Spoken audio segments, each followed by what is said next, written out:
Welcome to our channel. నేను మీ లక్ష్మణ్. ప్రస్తుతం మనతో పాటు ఉన్నారు ప్రముఖ real estate expert Valluru Venkateswararao గారు. సార్ నమస్తే. నమస్కారం.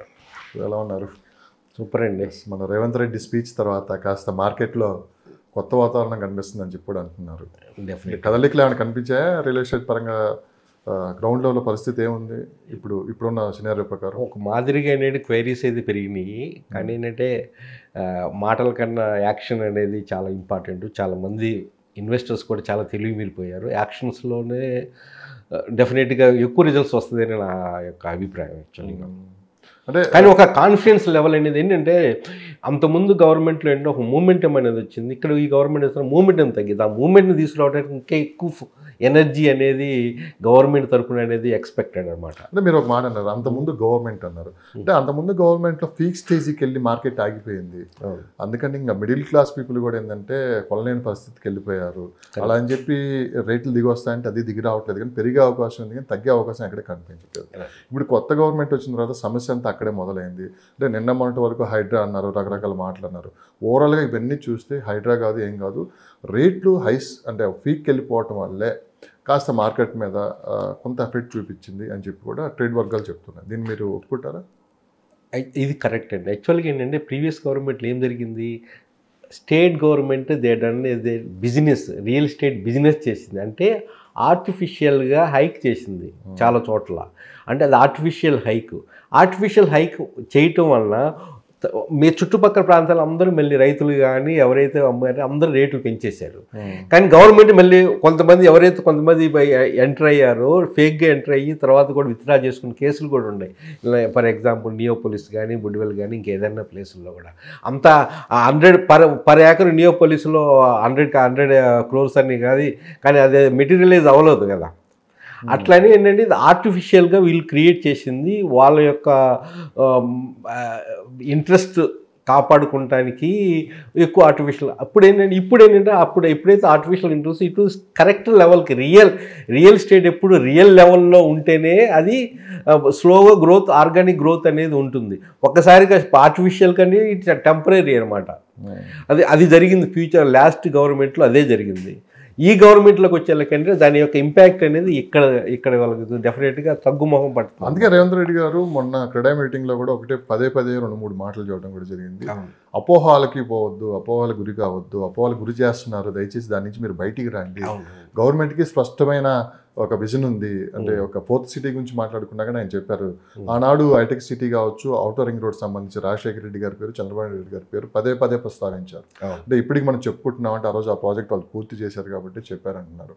అదేవిధంగా రేపు 4th సిటీ నిర్మించిన తర్వాత 1000 సంవత్సరాల తర్వాత కూడా రేవంత్ రెడ్డి పేరు అనేది మళ్ళీ గుర్తు తెచ్చుకునే స్థాయిలో దాన్ని అభివృద్ధి చేస్తానని చెప్పి కూడా ఆయన ప్రకటన కూడా చేయడం జరిగింది. దానికంటే ముందు నేను అడిగేది ఏంటంటే, ఈ అపోహాల నుంచి ఇప్పుడు దాకా ఏంటంటే ఈ 2 years నుంచి అందరూ అంటే ఏదో మార్కెట్లో జరగబోతుంది, లేదంటే మార్కెట్ డల్గా ఉందని ఒక అపోహతో ఉండరు. ముందు ఈ అపోహ నుంచి బయటకు వచ్చే అవకాశం ఏమైనా ఉందంటారా? డెఫినెట్ అండి. ఇప్పుడు ఇదే విధంగా కంటిన్యూ చేస్తే రేవంత్ రెడ్డి గారి స్పీచెస్ కానీ ప్రజల్లో ఏంటంటే ఇన్వెస్టర్స్లో కానీ అటు కామన్ మిడిల్ క్లాస్ పీపుల్ కానీ ఎవరిలో అయినా కాన్ఫిడెన్స్ లెవెల్ అనేది ఒకసారి చెప్పాను ఒక మీటింగ్లో, ఒక వీడియోలో కూడా. ఈరోజు ఏంటంటే ఒక నమ్మకం, కాన్ఫిడెన్స్ లెవెల్ అనేది ఇన్వెస్టర్స్లో లేకపోవటం వల్లే వాళ్ళు ఇన్వెస్ట్మెంట్ చేయట్లా. కొంతమంది డబ్బులు లేక, కానీ ఎక్కువ మంది ఏంటంటే ఈ నమ్మకం అనేది కోల్పోయింది యాక్చువల్గా. దాన్ని ఇప్పుడు ఈ విధంగా పాలసీస్ పరంగా కానీ గవర్నమెంట్ యొక్క యాక్షన్స్ కానీ ఈ నమ్మకం తీసుకురావాల్సిన బాధ్యత గవర్నమెంట్ మీద ఉంది. అప్పుడే ఏంటంటే ఏదైనా కానీ ఒక పెట్టుబడులు రావాలి, ఒక పరిశ్రమలు రావాలి, దేశీయంగా అంతర్జాతీయంగా పెట్టుబడులు రావాలి అంటే ఈ యొక్క లీడర్షిప్ అనేది చాలా ఇంపార్టెంట్. అది మొన్న మీటింగ్లో మన క్రెడా మీరు ప్రాపర్టీ షోలో అప్పుడు కనిపించింది నాకు ఆ ఎనర్జీ అనేది. అంటే వాస్తవాలకు తగ్గట్టుగా మాట్లాడటం అనేది బైహార్ట్గా మాట్లాడారు అక్కడ.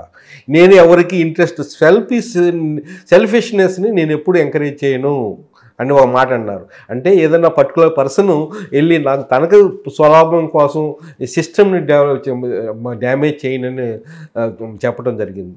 ఇప్పుడు కూడా ఏంటంటే ఈ ఫ్యూచర్ సిటీ కూడా ఏంటంటే నెక్స్ట్ 100 years దృష్టిలో పెట్టేసుకొని డెవలప్ చేయబోతున్న స్మార్ట్ గ్రీన్ ఫస్ట్ ఇండియాలో నెట్ జీరో సిటీ అనేది డెవలప్ చేశారు. అది పెట్ ప్రాజెక్ట్.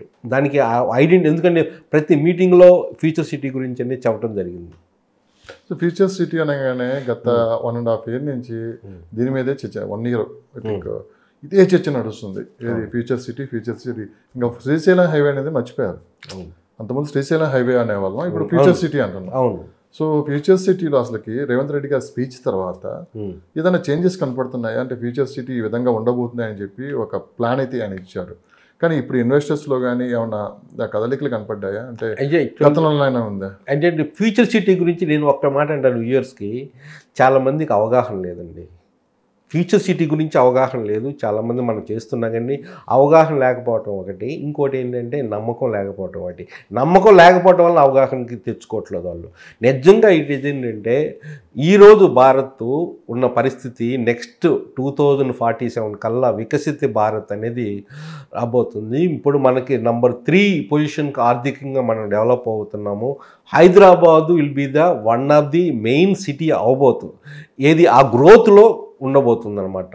ఎందుకంటే ఏ కంపెనీ అయినా కానీ ఏదైనా సిటీ మంచిగా డెవలప్ అవ్వాలి అంటే ఏం కావాలండి? ఎక్కువ ఫ్యూచర్ టెక్నాలజీ కావాలా, ఫ్యూచర్ ఇండస్ట్రీస్ని అట్రాక్ట్ చేయగలిగాల.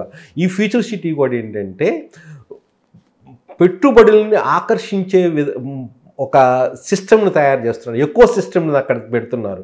ఆర్టిఫిషియల్ ఇంటెలిజెన్స్ అండి, ఇది ఫ్యూచర్ టెక్నాలజీ. ఎక్కడది? అది అడ్వాన్స్డ్ ఎలక్ట్రానిక్స్ మ్యానుఫ్యాక్చరింగ్ హబ్ అక్కడ వస్తుంది. డ్రోన్ మ్యానుఫ్యాక్చరింగ్స్ రాబోతుంది అక్కడ. ఈ అట్లనే స్పోర్ట్స్ కానీ ఇంకా డిఫరెంట్ మనకి రెసిడెన్షియల్ అయితే ఏదో ఆటోమేటిక్ వస్తుంది. స్పోర్ట్స్ కాంప్లెక్స్, ఏది ఒలింపిక్స్ ప్లేయర్స్కి అన్ని రకాల గేమ్స్కి సంబంధించిన ఇంటిగ్రేటెడ్ స్పోర్ట్స్ కాంప్లెక్స్ రాబోతుంది.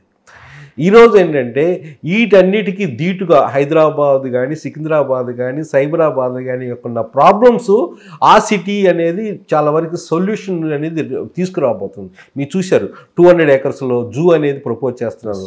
అట్లనే రేస్ కోర్స్ 150 acresలో రేస్ కోర్స్ ఫ్యూచర్ సిటీలో ఏంటి నేను చెప్పేది, మోర్ దెన్ 300 acresలో ఇంటర్నేషనల్ క్రికెట్ స్టేడియం రాబోతుంది. అట్లనే 250 acresలో ఇంటర్నేషనల్ గోల్ఫ్ కోర్స్ రాబోతుంది. అంటే మొత్తం కాన్సన్ట్రేషన్ అనేది స్మార్ట్ సిటీగా డెవలప్ చేయబోతున్న ఎగ్జాక్ట్గా అక్కడ ఉంది. అక్కడ ఏం రాబోతుందండి? ఇట్ ఇస్ నాట్, చాలామందికి తెలియదు, అంటే నేను చెప్తున్నాను తెలిసిందానికి. ఈడీసీ అంటే ఎకానమిక్ డెవలప్మెంట్ సెంటర్, సమ్ కారిడార్స్గా డెవలప్ చేస్తున్నారు. సెక్టర్ స్పెసిఫిక్ అనేది ఆ గ్రోత్ అనేది అక్కడ ఉండబోతుంది. ఇప్పుడు మనకి చైనాలో ఉంది, ఎక్కడండి షాంఘాయి, స్నేహాజు అట్లా వాళ్ళకు కూడా ఏంటంటే ఆ విధంగా డెవలప్ చేశారు. అది కూడా అట్ ఏంటంటే మనము కూడా ఏంటంటే ఇప్పుడు హైదరాబాద్కి ఇప్పుడు ఒక మంచి అద్భుతమైన అవకాశం. అంత ల్యాండ్ ఏ కంట్రీ ఏ స్టేట్లో కూడా ఉండదు. ఏది డెవలప్ చేయడానికి అవకాశం ఉన్న అద్భుతమైన స్కోప్ అనమాట. దాన్ని ఇప్పుడు వీళ్ళు ప్లానింగ్ ప్రకారం ఎగ్జాక్ట్గా చేస్తే డెఫినెట్గా మంచి గ్రోత్ ఉంటుంది. ఇప్పుడు ఎవరైతే పెట్టుబడులు పెడతారో నెక్స్ట్ 5 yearsలో 2 to 3 times అనేది గ్యారంటీగా ఉండబోతుంది. మీరు చెప్పినట్టు ఏంటంటే ఉంది ఇప్పుడు వరకు 1.5 year అండి. 1.5 year నుంచి ఫ్యూచర్ సిటీ లేదండి. ఒక ఈ లాస్ట్ ఒక 9 months 10 months నుంచి యాక్చువల్గా ఫ్యూచర్ సిటీ యొక్క కాన్సెప్ట్ అనేది రాబోతుంది. మౌలిక వసతులు అనేది ఏర్పరచడానికి కొంచెం టైం పట్టిద్ది. కానీ ఒక్కసారి మౌలిక వసతులు జనాలు చూసిన తర్వాత ఒకసారి లైఫ్ సైన్సెస్ 16 companies ఆల్రెడీ విదేశీ కంపెనీలు MOU చేసుకున్నాయి. అట్లనే మొరుబెన్ అనేది ఒక జపనీస్ కంపెనీ ఆల్రెడీ 100 acresకి వాళ్ళు 1,000 crores ఇన్వెస్ట్మెంట్ అక్కడ చేయబోతున్నారు అన్నమాట. అంటే ఇవన్నీ ఏంటంటే అంతర్జాతీయంగా కంపెనీలు కూడా ఇక్కడ అట్రాక్షన్ అయ్యే విధంగా అనేది ఉంటుందన్నమాట. అట్లనే అంతర్జాతీయ పరంగా మౌలిక వసతులు కూడా అట్లా 100 feet road, 200 feet road, 150 feet రోడ్ని బేస్ చేసుకుని అక్కడ డెవలప్మెంట్ చేస్తుంది. మీకు 330 feet రోడ్డు ఎక్కడా మనకి లేదండి, అంత రేడియల్ రోడ్డు. అది ఒక గ్రీన్ ఫ్యూచర్ సిటీకి ఉండా 330 feet Ratan Tata green field radial road అనేది రాబోతుంది. హలో అండి, నా పేరు Valluru Venkateswarlu, real estate consultant. మీకు ఈ ఇన్వెస్ట్మెంట్కి సంబంధించిన ఏ విధమైన సలహాలు కానీ గైడెన్స్ కానీ కావాలని నన్ను వాట్సాప్ ద్వారా కానీ డైరెక్ట్ కానీ కాంటాక్ట్ చేయొచ్చు. నా ఫోన్ నెంబర్ 812-174-8850. 812-174-8850. Thank you.